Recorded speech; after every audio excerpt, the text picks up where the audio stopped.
walang pakialam sa Oo, kanila. yun na nga. Hindi maganda yun. Ngayon, para po mabigyan tayo ng update, hingi tayo ng update hinggil po dyan, ay makakausap po natin ang Chief ng Public Information Service at ng tagapagsalita po ng Bureau of Fire Protection, si Fire Superintendent Anthony Arroyo.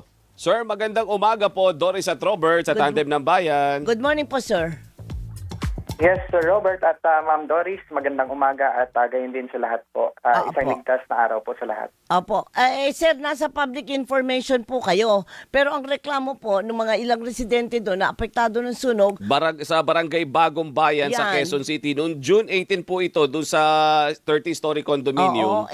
wala po kayong binibigay daw na impormasyon sa kanila at parang itinatago nyo pa. Parang pakaangkaang po. Utay-utay po yung impormasyon na ibinibigay sa kanila. Oo, ang reklamo sir ay niwala daw kayong reported na Oo. wounded pero ang dami daw nilang nasa ICU ngayon. Oo. Opo, ang pinarating na report po ng Quezon City Fire District dito po sa National Headquarters ay meron naman pong reported na 23 no na individual na difficulty in breathing no due to smoke exposure at karamihan nga ay nasa hospital. At dalawang occupants din ang sustained minor laceration kaya total of 25 po sa initial na assessment sa nangyari noong June 18.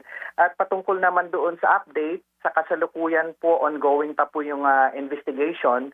Although last 23 of June ay nakapag-issue na ang BFC sa pamamagitan ng Quezon City Fire District, yung Property Recovery and Clearing Permit. Ibig sabihin, June 18 nangyari, after 5 days, ay inisyuan sila ng Recovery and Clearing Permit. Ang purpose nito ay para magkaroon na ng entry sa premises to recover and salvage mga belongings within the burned premises. So ang initial na investigation na ginawa ay ang sunog po ay nag-trigger talaga dahil sa sunog sa basement area. Ito yung refuse room kung saan landing yung garbage chute sa may garbage bin. Kasi ang building kasing involved dito ay mayroong garbage chute no, at located ito sa hallway. At meron namang fire dumper. Ibig sabihin ay may parang door no, sa dumper sa bawat floor. Pag nagtapon ng basura, diretso doon sa refuse room located sa basement. At ang naulat ay nasunog yung refuse room or yung doon sa landing ng mga garbage. Kaya ang usok po ay umakyat Pataas. hanggang doon sa topmost floor at dumaan ito sa nasabing garbage chute. Ito po ay open vertical. Although bawat palapag, meron niyang smoke damper, no? Yung Opo. bawat pinto nga.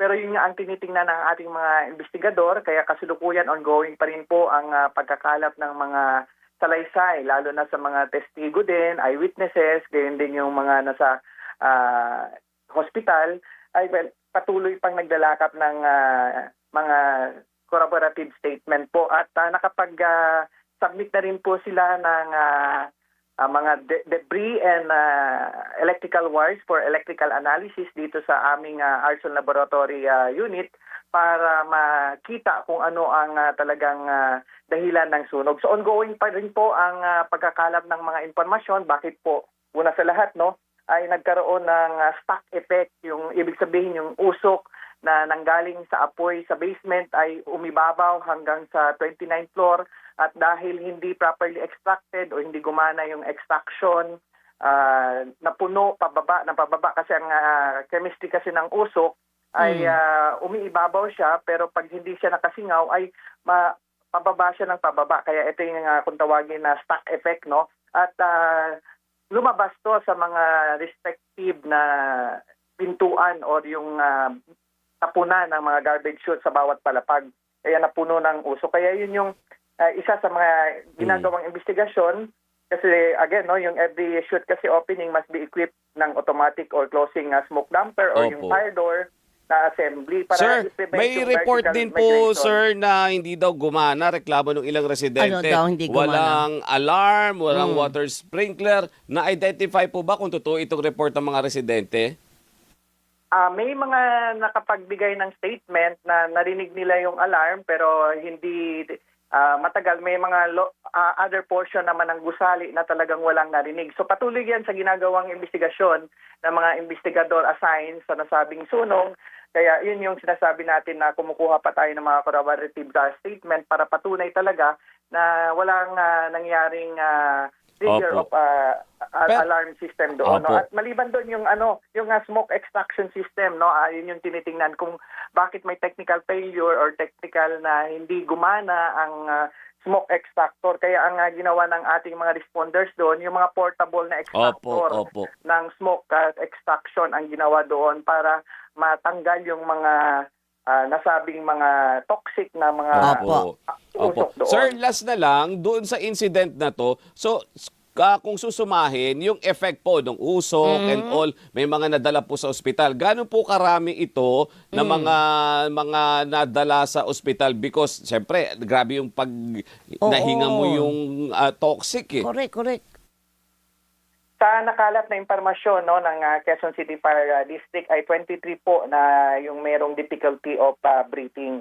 Kaya ang iba pa raw doon ay nasa ICU at iba ay nasa critical na condition pa, lalo na may mga comorbidity, no? Opo. Yun po ang patuloy na ginagawang investigasyon at we ensure lalo na yung mga involved, yung mga residente doon na gagawin namin ang lahat ng makikita doon para mailagay sa final investigation report. Again, wala pa tayong any report na nire-release. Ang binigay lang natin sa management yung property recovery and clearing permit last June 23 para magbigay daan na pwede na silang maglinis, pwede nang pumunta doon sa involved na burned premises po. Ayan, okay, sige po.